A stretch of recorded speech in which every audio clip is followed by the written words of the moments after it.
पहले बात करते हैं भोपाल की। कांग्रेस की बैठक के बाद जिलाध्यक्षों के काम की मॉनिटरिंग होगी। आपको बता दें कि पीसीसी चीफ कमलनाथ की जिलाध्यक्षों को दो टूक उन्होंने साफ तौर पर कहा है कि काम नहीं करने वाले पद छोड़ दें, काम करने वालों को मौका दिया जाए, उनको इनाम मिले।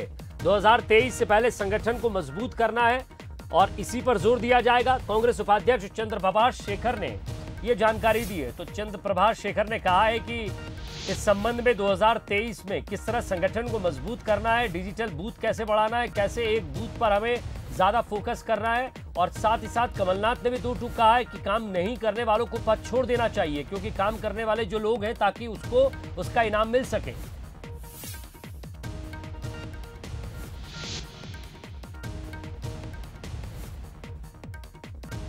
चलिए क्या कुछ कहा चंद्रप्रभाष शेखर ने, आइए आपको सुनवाते हैं। मध्य प्रदेश कांग्रेस कमेटी की कल बैठक भी हुई है जिसमें तमाम पदाधिकारी पहुंचे थे, लेकिन मध्य प्रदेश की पीसीसी चीफ कमलनाथ का जो रुख दिखाई दिया वो सख्त भी था और 2023 की तरफ इशारा भी कर रहा था। मेरे साथ सीपी शेखर साहब हैं, मध्य प्रदेश कांग्रेस कमेटी के उपाध्यक्ष। शेखर साहब, कल की बैठक कैसी रही और क्या ये माना जाए जिस तरह की सख्ती दिखाई गई अब कमलनाथ जी एक अलग मोड पर हैं? नहीं, देखिए, कमलनाथ जी ने हमेशा से इस बात का प्रयास किया है कि हमारा संगठन मजबूत बने, और संगठन मजबूत बनाने के संबंध में जो विभिन्न स्तर पर प्रक्रिया उन्होंने अपनाई है वो अनवरत जारी है।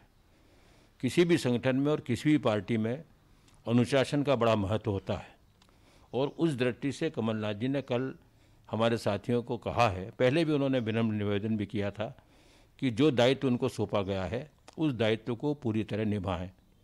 और उन्होंने ये भी कहा है कि जैसे 25 तारीख तक हमको मंडलम और सेक्टर के संबंध में या दूसरे हमारे निर्देश उनको पालन करना चाहिए। तो स्वाभाविक है कि जो किसी कारण से, अपने स्वास्थ्य के कारण से, व्यस्तता के कारण से, पारिवारिक कारणों से काम नहीं करना चाहें तो वो छोड़ दें। तो हम इसको इस रूप में मानते हैं कि पार्टी में डिसिप्लिन के नाते जो उन्होंने निर्देश दिए हैं उसका पालन सब लोगों को करना चाहिए। किस तरह के निर्देश उन्होंने जारी किए हैं कल दिखाई दे रहा है? जैसे संगठन है, डिजिटल की तरफ भी बात कही गई। नहीं, सभी मामलों में उन्होंने कहा है कि देखिए, प्रदेश कांग्रेस कमेटी द्वारा या अध्यक्ष जी के द्वारा जो निर्देश डिस्ट्रिक्ट कांग्रेस कमेटी की मीटिंग थी तो जारी किए जाते हैं, तो हमारे अध्यक्ष महोदय का और सभी लोग बड़े समर्पण भाव से काम कर रहे हैं। परंतु यदि कोई किसी कारण से व्यस्त है, पारिवारिक कारणों से, स्वास्थ्य के कारण से, तो उसको इशारा है कि भाई अगर वो नहीं करना चाहे तो पद छोड़ दे। तो इसमें कोई अनुचित नहीं, उचित है।